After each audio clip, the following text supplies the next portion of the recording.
안녕하세요. 커피앤톡입니다. 오늘도 와주셔서 감사드리고요. 바로 사연 읽어보겠습니다. 안녕하세요. 경기도에 사는 60대 여성입니다. 왜 하필 저에게 이런 일이 일어났는지 요즘도 그런 원망이 담긴 생각을 하곤 해요. 그저 행복한 가족을 원했을 뿐인데 우리 아들과 함께 아들이 새로이 만들어갈 가족과 함께 행복하게 지내고 싶었을 뿐인데 이런 저에게 인생은 결국 큰 상처를 주었어요. 그러나 사람은 하나를 얻으면 하나를 잃는다 하지요. 저의 경우는 잃는 것보다 얻은 것이 크니 그것으로 충분하다고 생각하고 살아가려고 해요. 세상에 대가 없는 행복은 없다고 하니까요. 잃은 가족보다 더 큰 정을 나눌 수 있는 더 많은 가족을 얻었으니 그걸로 된 거라고 생각하렵니다. 저는 남편을 일찍 잃었어요. 아들이 어른이 되는 것을 보지도 못하고 세상을 떠났으니까요. 결혼할 때부터 도란도란 가족을 원했던 저는 큰 상실감을 느꼈어요. 자식이라도 많이 낳았으면 이 슬픔과 외로움이 덜했을까 하는 생각을 하루에도 몇 번이나 했어요. 그렇게 세월이 흘러 아들도 장성에 결혼했고 저는 아들이 결혼한 후 핸드폰 배경화면을 결혼 초창기에는 아들 내외로 손녀가 태어난 후에는 단란한 세 사람의 사진으로 설정해둘 정도로 가족을 아끼고 사랑했습니다. 남편이 떠나고 외롭고 쓸쓸하기만 했던 제 인생에 두 번째 봄이 온 것만 같은 기분이었죠. 하지만 이 사건이 터지면서 꼴도 보기 싫어 휴대폰 배경화면은 물론 갤러리에 저장되어 있던 사진들까지 거의 다 지워버렸어요. 아들과 손녀만 나온 사진만 남겨두었죠. 네, 맞아요. 오늘 저의 이야기는 며느리와 관련된 이야기입니다. 그 길고 긴 사연을 들어보시겠어요? 우리 아들은 날 때부터 덩치가 컸지만 소위 덩치값 못하는 아이였어요. 눈물도 많고 마음이 어찌나 여린지 누가 사소하게 놀리는 말에도 금세 상처받고 펑펑 울며 집으로 돌아오기 일쑤였으니까요. 남편 생전에는 그런 아들 녀석에게 사내 자식이 덩치값도 못하고 엄하게 혼낼 때가 많았죠. 요즘에야 성격의 남녀가 어딨냐 하겠지만 아직까지 우리 세대에서는 남자다움, 여자다움을 당연하게 여기며 자랐으니까요. 솔직히 말해서 저는 하나뿐인 내 아들, 하나뿐인 내 가족이 딸의 역할까지 다 해주어서 고마움을 느낄 정도였어요. 마음이 여린 만큼 감수성이 풍부하고 다른 사람 마음에 공감해줄 줄 아는 감성을 지녔던 아들은 철이 들 때쯤부터는 저의 아들이자 딸이자 소중한 친구이며 말벗이기도 했으니까요. 아들 녀석이 과묵하고 남자다운 녀석이었으면 저녁 시간에 함께 드라마를 보면서 친구처럼 도란도란 수다를 떨어보는 재미도 몰랐겠죠. 마냥 아이 같고 여릴 것만 같았던 아들은 결혼하고 아이를 낳자 조금이나마 철이 든 모양인지 저에게 더 잘하려고 노력했어요. 다정한 딸의 역할을 넘어서서 듬직한 아들의 역할까지 해내 보이려고 노력을 많이 했어요. 어머니, 일찍 떠나신 아버지 몫까지 이제 제가 더 열심히 할게요. 잘할게요. 하는데 우리 조망만 하던 아기가 언제 저렇게 장성했나 하는 마음에 코끝이 시큰해지지 뭐예요. 참 주책맞게 말이죠. 집신도 제 짝이 있다고 하잖아요. 그렇게 어딘지 모르게 불안불안했던 우리 아들은 자기와는 반대로 생활력이 강하고 기가 센 여자를 만났어요. 며느리는 정말 나무랄 데 없이 야무진 여자였죠. 현실 감각도 탁월하고 부동산이나 주식 같은 것도 빠삭하게 잘 알아서 열아들 부럽지 않은 며느리를 들였다고 어찌나 좋아했던지. 평소 경제관리나 생활력 쪽으로는 완전히 꽝이었던 감정적이고 여린 아들과는 반대로 이성적이고 현실적이고 배포도 있었죠. 남녀가 성격이 바뀌어 태어난 게 아닌가 싶을 정도였다니까요. 며느리의 강력한 추천으로 목돈을 투자해 큰 돈을 버는 데 성공할 수 있었고 덕분에 아들 내외도 생각보다 일찍 분가해서 제가 살고 있는 집에서 멀지 않은 곳에 넓고 좋은 신축 아파트로 이사를 갔어요. 남편이 일찍 세상을 떠나는 바람에 가난하게까지는 아니었어도 남들 다 부동산 투자로 떼부자 자리에 앉는 동안 저와 아들은 아등바등 사느라 그런 것 한번 못 해본 것이 못내 아쉬웠었는데 그걸 며느리 잘 들인 덕분에 이제야 팔자가 핀다 싶었지요. 진수야, 이 엄마가 너더러 항상 엄마 말만 들으면 중간은 간다 했지? 네, 그랬죠. 어머니 말 들어서 손해본 적 없잖아요. 이제는 네 아내 말을 잘 들어야 한다. 이 늙고 낡은 애미보다 훨씬 똑똑하고 현명한 여자니 이제는 네 아내 말을 잘 듣고 살아야 해. 에이, 어머니는 또 무슨 말씀을 그렇게 하세요. 그래도 어머니 무슨 말씀하시는지는 알겠어요. 나이 엄마 말 잘 들을게요. 참, 우리 아들 해맑죠? 저는 아직도 며느리를 처음 만나던 날을 잊지 못해요. 마치 작고 순한 강아지가 커다랗고 사나운 사냥개에게 위협받고 물려 피투성이가 되어 달달 떨고 있는 모습을 보는 것 같았죠. 며느리에게는 우리 집과는 비교할 수도 없을 정도로 번듯한 집안이 있었지만 입양해온 자식이었던 며느리는 제대로 된 대접을 받지 못하고 사는 듯했어요.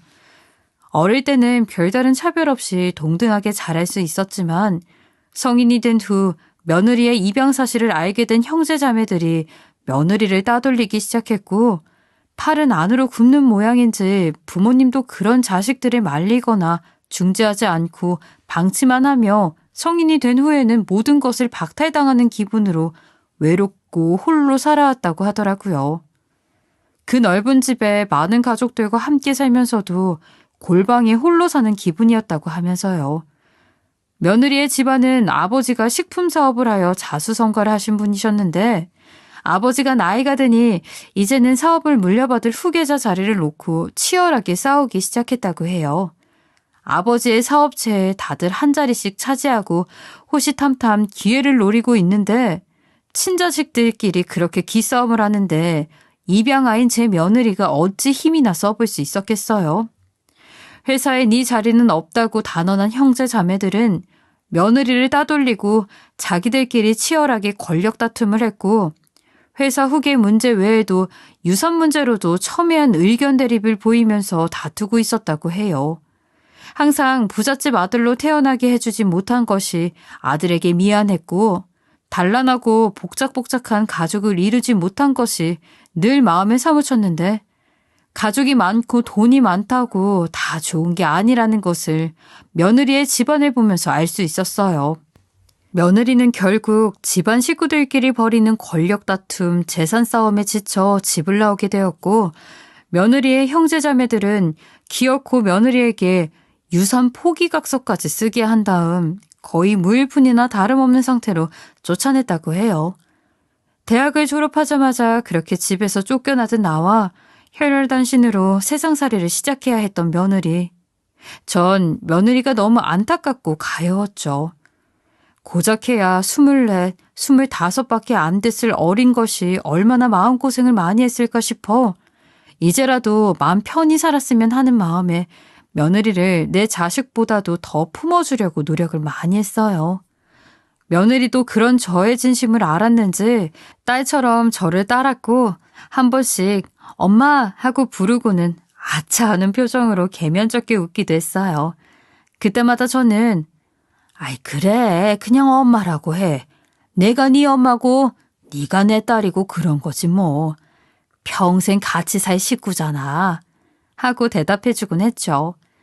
장을 보러 나갈 때도 며느리는 꼭 제 팔짱을 끼고 오붓하게 나가는 걸 좋아했고 아들 녀석이 따라오겠다고 해도 둘이 데이트를 할 거라며 딸이나 잘 보고 있으라며 저와 함께하는 시간을 중요시해줬어요. 그동안 외로웠던 제 마음에도 꽃이 피는 것 같았죠. 그렇게 우리는 팔짱을 꼭 끼고 시장을 한 바퀴 휘 돌면서 장을 보면 사람들이 참 사이가 좋다며 많이들 부러워했고 그때마다 며느리는 저 사람들은 저하고 어머니가 모녀지간인 줄 알겠죠? 하면서 너무 좋아하는 표정으로 웃더라고요. 저도 이런 하루하루가 너무 소중했어요. 그러던 어느 날의 일이었습니다. 하루는 평소처럼 며느리와 점심 먹으면서 수다나 떨까 해서 며느리 집으로 가는 길이었는데 며느리가 아파트 단지 앞에서 어떤 노신사와 함께 있는 모습을 봤어요. 나이가 지긋한 분이셨지만 왠지 동네 할아버지 같은 느낌은 아닌 분이었죠. 그런데 평소처럼 똑 부러지고 속 깊던 며느리의 모습은 온데간데 없이 어린 애처럼 툴툴대고 어리광을 부리는 것 같은 말투에 저는 순간 같은 사람이 맞나 싶을 정도로 의아함이 들면서 며느리의 낯선 면모를 발견했습니다. 내가 이런 데 사는 거 보고도 아무렇지도 않지? 그치? 나는 남이니까. 피 한 방울 안 섞인 남. 노신사분은 조용히 말씀을 하셨고 거리가 꽤 되었던지라 노신사분이 뭐라고 하는지까지는 듣지 못했어요. 하지만 며느리는 아이처럼 떼를 쓰고 발까지 동동 구르며 법석을 떨었고 며느리의 말소리는 저에게 다 들렸죠. 내가 뭐 자주 달라는 것도 아니잖아. 제발 부탁이야. 응? 이번이 진짜 마지막이라고. 결국 또 나만 따돌리고 차별하지. 그냥 꺼져. 이딴 위로할 거면 찾아오긴 왜 찾아와? 짜증나니까 내 눈앞에서 꺼져버리라고. 며느리는 그렇게 말하고는 성난 발걸음으로 집으로 들어가 버렸고 저는 몇 분 있다가 조용히 따라 올라가 아파트 앞에서 너랑 어떤 남자분을 보았다고 솔직히 말했죠.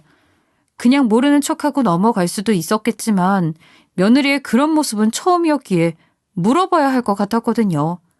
그런데 며느리는 갑자기 눈물을 터뜨리더니 흐느끼며 그런 이야기를 했어요. 사실 아까 아파트 앞에서 만났던 분은 아버지 회사의 부사장님이세요. 며느리의 이야기는 이랬습니다. 아무래도 아버지께서 노쇠하여 노안이 드시다 보니 병석에 누울 수밖에 없었고 노안이 다 그러하듯 고칠 수 있는 병이 아니라 증상을 늦추면서 연명 치료를 하는 수밖에 없는 상황이라고 했죠. 그렇게 회사의 대들보가 갑자기 뚝 뽑혀버린 상황에서 사업체 운영은 휘청할 수밖에 없었고 예상했던 것보다 더 큰 위기를 맞이했다고 해요. 그런 와중에 형제자매들끼리의 유사한 권력 다툼은 더욱 심해져만 갔고 자신의 존엄성을 지키기 위해 무의미한 연명치료를 중단하고 평온하게 살아가기를 원했던 아버지를 거의 반강제적으로 입원해 어거지로 살려놓는 사태까지 발생했다고 합니다. 하루라도 의식이 멀쩡한 상태로 두어 후계자 문제와 유언장 문제를 자기들 입맛대로 하기 위해 술수라는 거죠. 그런 상황에서 저희 며느리의 경우 유산 포기각서를 쓰기는 했어도 법적 효력이 미약했고 회사 후계 문제와 유산 상속 문제로 몸이 불편하신 아버지 대신 부사장이 찾아왔었던 것이라고 해요. 하지만 결국 며느리의 의견은 하나도 들어주지 않고 통보에 가까운 말만 해대는 바람에 화가 나서 싸움이 난 것이라고 하더군요. 그제서야 그 어린아이처럼 차라리 억울한 듯도 했던 며느리의 표정과 말투가 이해가 됐어요.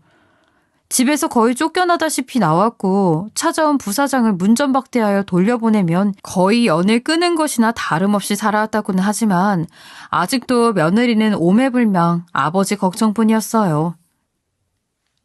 우리 아버지 병원 냄새 진짜 싫어하시는데 약 드시는 것도 싫어하시고 그렇게 아버지 걱정을 하며 눈물을 보이는데 제 마음이 다 아리더랍니다. 저에게 엄마 하면서 아무리 잘 따라도 마음은 결국 아버지 품속에 있다는 것을 모를 수가 없었죠. 부모를 향한 자식의 사랑이라는 것은 늘 이렇게 맹목적인 것 아니겠어요? 얼마 후 그날 이후로 마음앓이를 심하게 한 모양인지 아파서 자리에 누워있다는 며느리의 소식을 듣고 급하게 죽을 써서 갔어요. 아들 출근하고 집에 혼자서 얼마나 힘들까 하는 마음에 엄마 마음으로 끓인 죽을 먹고 얼른 기운 차렸으면 좋겠다 싶어서요. 워낙 똑부러지고 야무진 며느리라지만 그 안에 숨겨져 있는 외로움을 제가 왜 모르겠어요. 저도 남편 그렇게 보내고 오랜 세월 외롭게 살아봤으니 알지요. 여자의 마음은 여자가 안다잖아요. 핏기도 없는 얼굴로 침대에 누워있던 며느리는 제 얼굴을 보자마자 울먹이는 얼굴로 몸을 일으키고는 애원하는 목소리로 말하기 시작했죠. 어머니, 저 너무 무서워요. 저 좀 안아주시면 안 돼요? 그렇게 애달프게 매달리는 약한 모습의 며느리는 처음이었던지라 저는 죽통을 내려놓고 얼른 달려가 며느리를 품에 안아줬어요. 혼자서 얼마나 알았는지 열이 올라 몸이 뜨끈뜨끈 하더라고요.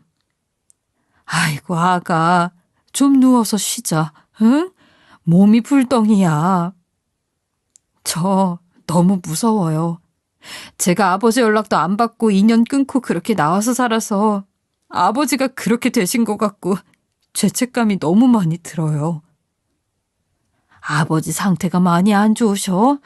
아니, 무슨 일인데? 어제 쓰러지셔서 의식도 없으시대요.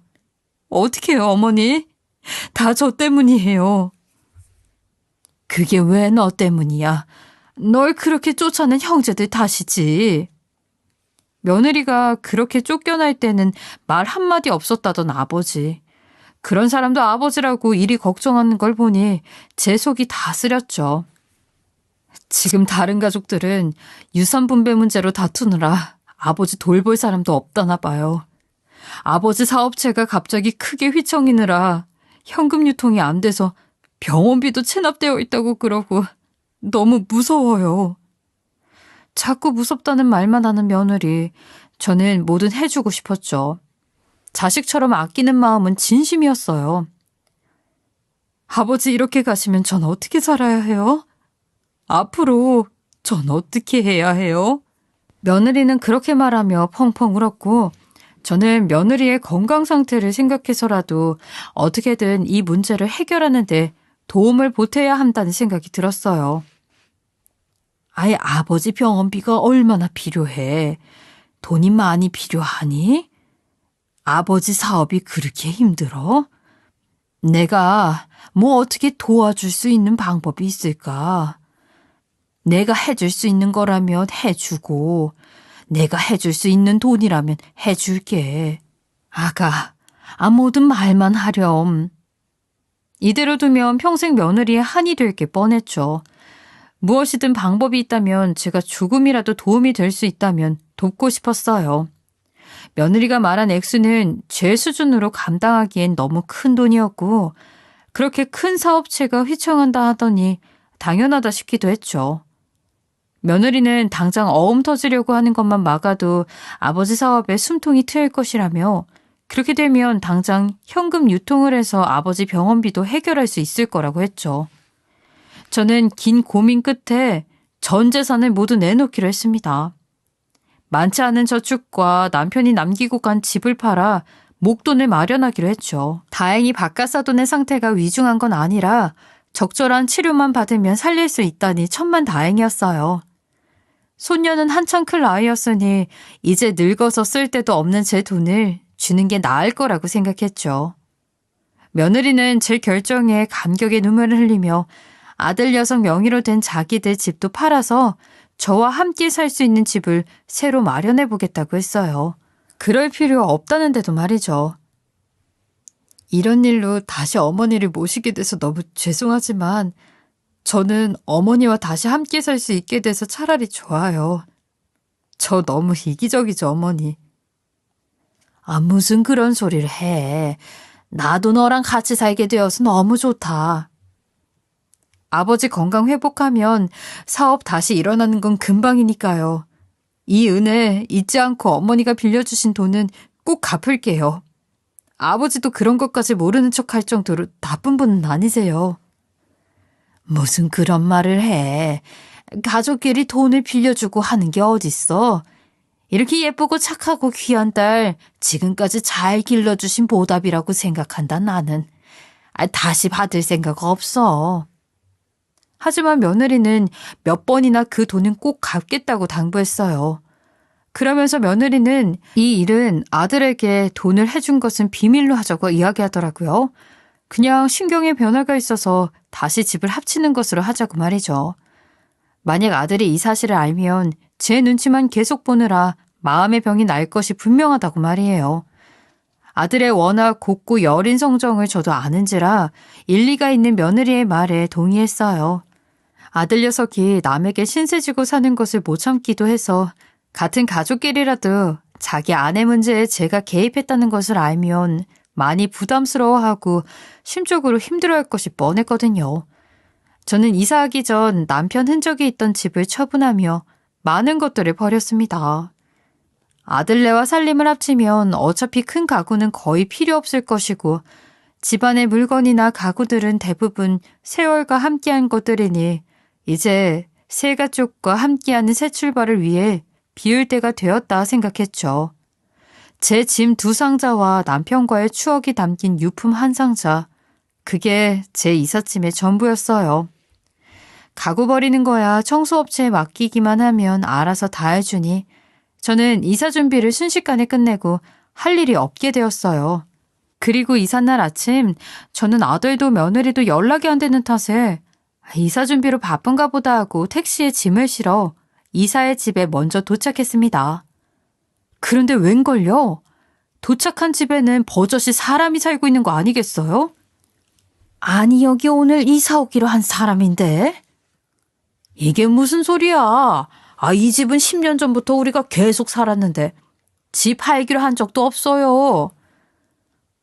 그럴 리가 없는데. 우리 며느리가 계약까지 다 끝냈다고 했는데. 아주머니 나이도 많이 안 되어 보이시는데 안 됐네. 집주인은 그렇게 말하며 저를 치근하게 보더니 경찰에 신고까지 했어요. 치매 할머니가 집을 잘못 찾아온 것 같으니 집까지 모셔다 드리라고 말이죠. 전날부터 연락이 안 되던 며느리와 아들은 계속해서 연락이 닿질 않았어요. 집으로 당장 찾아가 보니 짐도 다 빼고 횡한 상태였죠. 이미 그 집에도 새로 입주할 사람이 리모델링을 한다며 인테리어 업체 인부들을 데리고 들어와 있는 상황이었어요. 갑자기 앞이 깜깜해지면서 퍼뜩 그런 생각이 들더라고요. 며느리가 이사 전부터 유독 이상하리 많지 저를 통제하려던 모습이 떠올랐어요. 아들에게 비밀로 하기로 한 것을 어찌나 그렇게 만날 때마다 신신당부하던지 사소한 거 하나까지 저에게 묻고 확인하고 자기 남편이 이 사실을 알게 된 것은 아닌지 감시하기까지 하는 것 같았죠.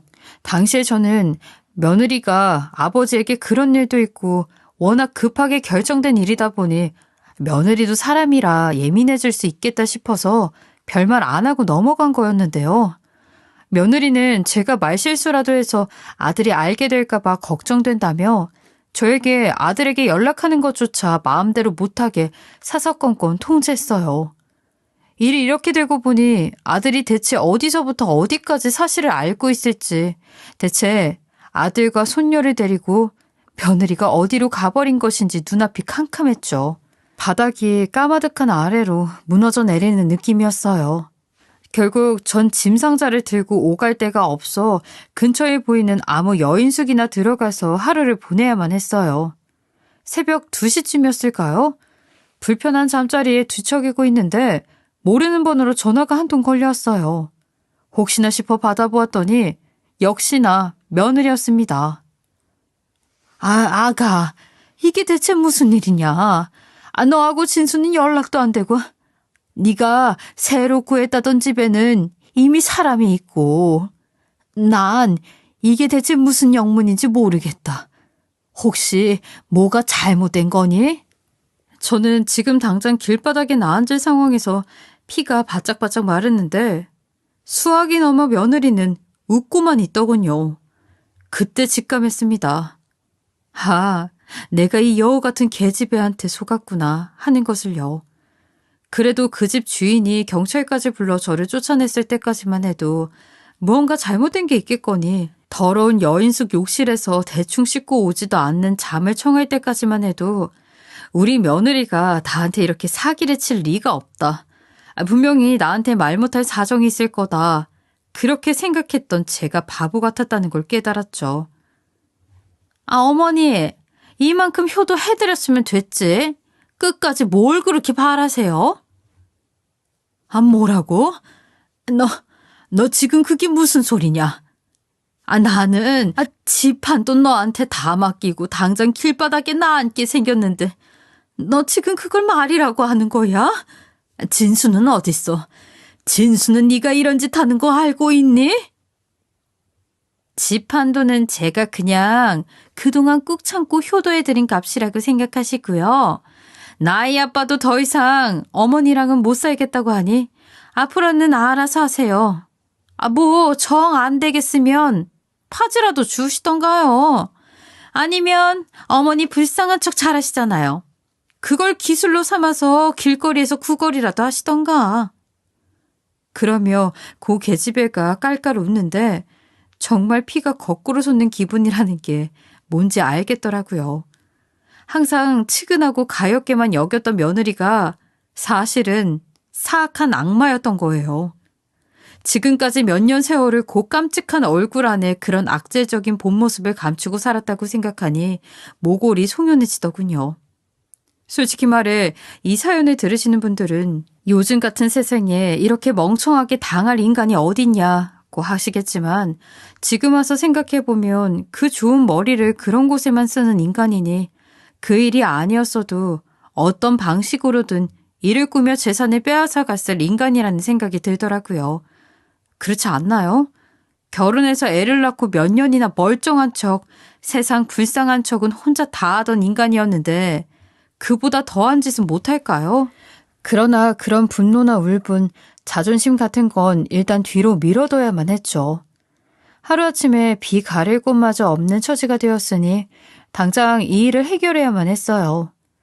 아들이 이런 일에 동조했을 리 없으니 무슨 사정인진 몰라도 아들도 이 사실은 모르고 있을 게 뻔했고 일단은 아들을 찾든 그년을 찾든 찾아서 해결을 봐야 한다는 생각이 들었죠. 저는 날이 밝자마자 제가 살던 집으로 다시 갔어요. 그 집은 이미 젊은 부부에게 팔려 새로운 입주자가 들어와 이사 준비에 한창이었고 저는 당장 이 짐을 둘 곳이 없다며 급한 일이 있으니 며칠만 맡아주십사 부탁을 드렸죠. 참, 짐 하나 맡길 곳이 없다니 나도 인생 헛살았다는 생각이 들면서 눈물이 나더라고요. 그런데 그 부부가 저를 보고는 막 반기더니 아주머니, 오늘 아침 일찍 아주머니 찾으러 오신 분이 있었어요. 전 주인을 찾으시길래 저희는 막 이사 와서 어디로 가셨는지 모른다고 말씀드렸었는데 잘 됐네요. 하는 거예요.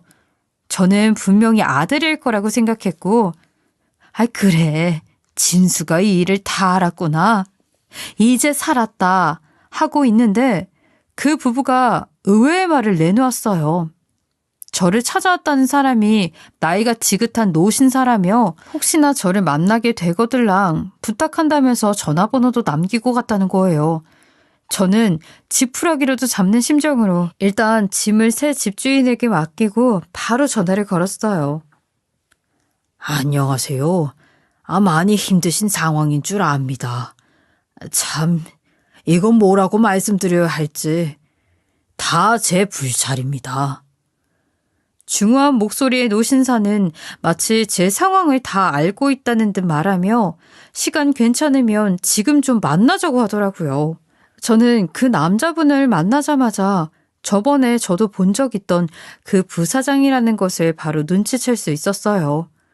그런데 그 남자는 제가 경계하고 있는 것을 눈치챈 것인지 아무래도 풀어야 할 오해가 많은 것 같으니 일단 앉으시죠 하더라고요. 아들 다음으로 믿었던 며느리에게 이렇게 배신을 당했는데 제가 누구를 믿을 수 있었겠어요. 인간과 인생 그 자체에 대한 불신으로 가득 차 있었던 저는 일단 한번 드러나 보자 하는 마음으로 이를 악물고 자리에 앉았습니다. 그런데 그 노신사의 입에서 나온 이야기는 한마디 한마디가 그저 충격이라는 말로는 다 표현할 수 없을 정도로 엄청난 것들 뿐이라 저는 듣는 내내 입을 다물 수가 없었어요.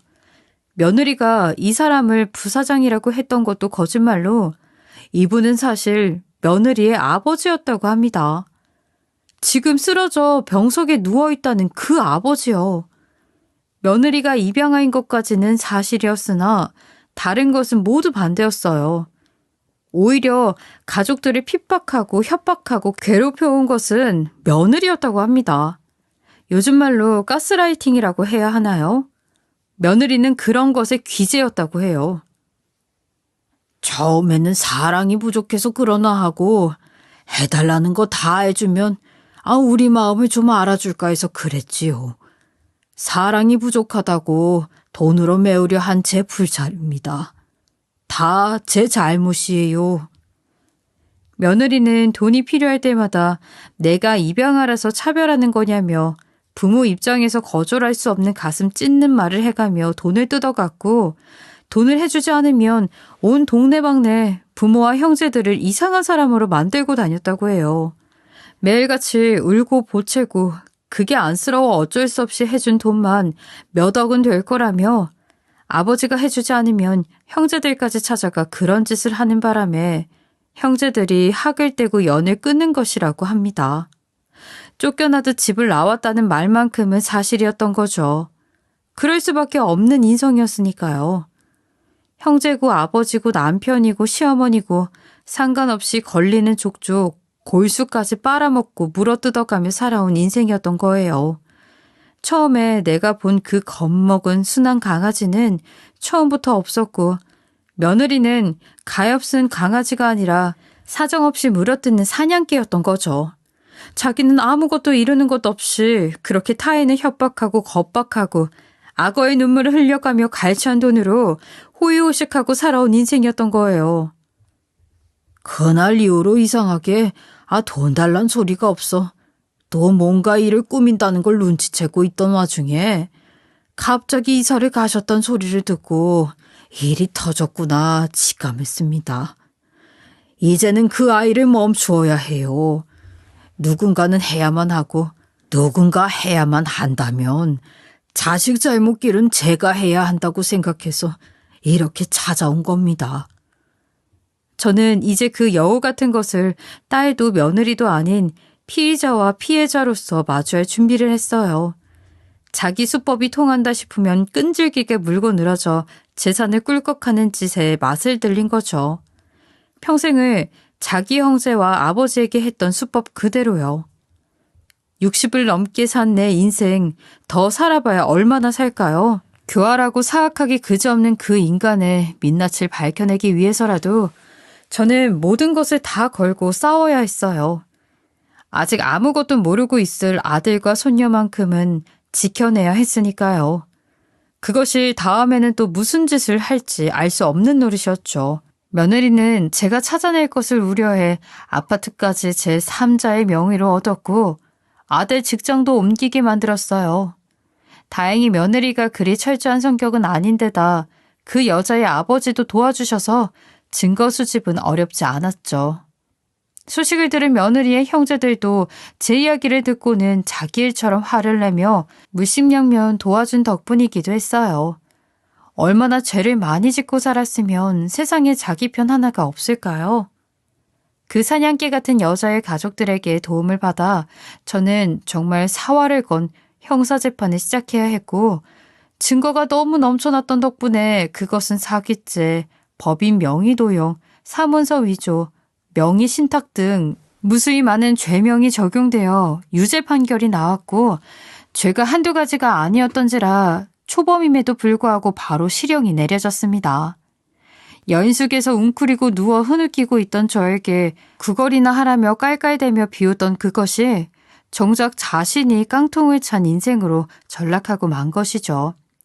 고소했냐고요? 아니요, 가슴이 찢어졌습니다. 내 아들 다음으로 내 자식처럼 진심으로 아끼고 사랑했던 사람이 저를 그렇게 배신하고 죽음으로 몰고 가려 했는데 어느 누가 복수에 성공했다고 기분이 좋을 수가 있을까요? 재판하느라 허비한 저의 세월은요, 길게 남지도 않은 제 인생은 누가 보상해 주나요? 울분이 풀리지 않았으나 정답은 없었죠. 어머니, 가족이라면서요. 저를 딸처럼 진심으로 아끼고 사랑한다면서요. 어떻게 가족끼리 이래요? 어떻게 엄마가 딸을 고소할 수가 있어요? 그녀는 끝까지 그렇게 제게 한 짓은 생각 못하고 저를 비난하며 눈물로 호소했어요. 악어의 눈물이죠. 평생을 그렇게 살았던 버릇 평생 못 고칠 거라는 확신이 들었어요. 실형이 선고되기는 했어도 그간 제가 당한 고통, 참고 견디며 살아온 세월, 매일 밤마다 흘린 피눈물을 생각하면 그녀는 죄를 짓고서도 편안하게 옥에 들어가 먹고 잘 것이라고 생각하니 옥살이만으로는 부족하고 부족하다는 생각이 이가 갈릴 정도였는걸요.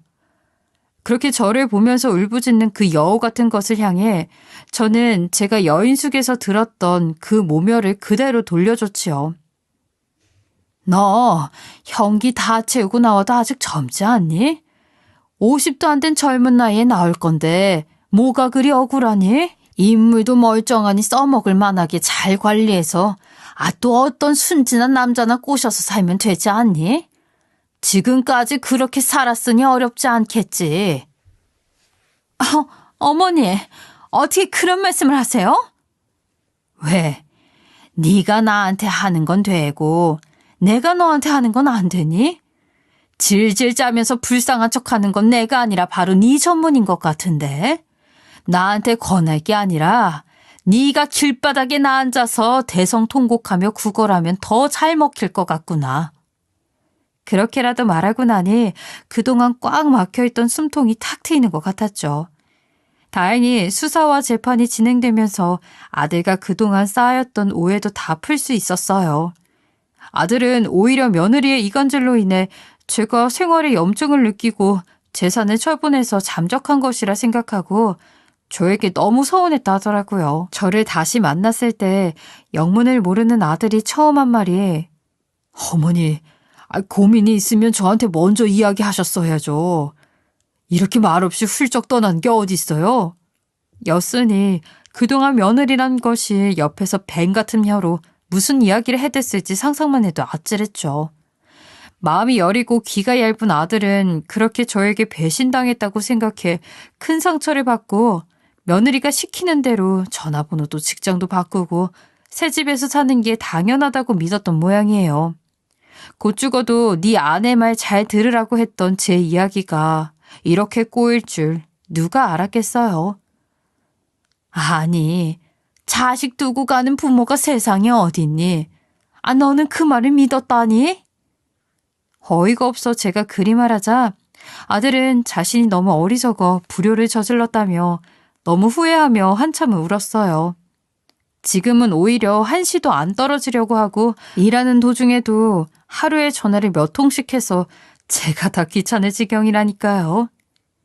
이 일을 계기로 재판이 진행되는 동안 내내 가족처럼 자주 만나 교류하던 며느리 집안 식구들과 돈독한 사이가 되었습니다.